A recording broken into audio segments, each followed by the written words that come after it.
Hey guys, what is going on? I hope you're all doing well and I hope you're all having an absolutely amazing day, and welcome to another tutorial video. In this video, I'll be explaining to you guys how you can embed your created Google Forms in your websites and things like that, blogs, etc, etc. So let's get right into it. As you can see, I'm logged into my account and I have created a Google form. I have entered Google Forms, of course, as you can see, and the way you do that is by going into the Google Apps menu, which is this 3x3 grid of dots.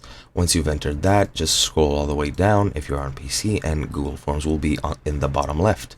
Now, if you wish to actually embed your form, you need to do the following. And before I explain that, embedding is basically the process of, instead of just linking the form and putting down the link so that people can access it through Google Forms, embedding actually enables you to make the form a integral part of your site, so that people don't have to change sites to actually answer it and can answer it through your own site.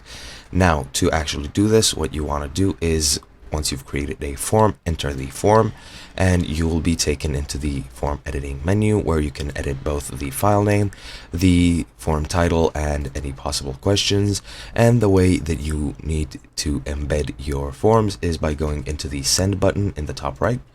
And once you're here, you'll see these three icons. One is send via mail, one is via link, and this with the sort of brackets or arrows is the embed.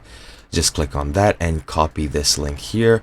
This is the HTML code for this form, and you just want to copy this, insert it into your site or blog, and your form will be embedded. You can also configure the dimensions of it in pixels, and once you're done, just copy this into your site or into your blog, and once you enter it, your form will be embedded. So yeah, that's been it. I hope you enjoyed, and I'll be seeing you guys next time.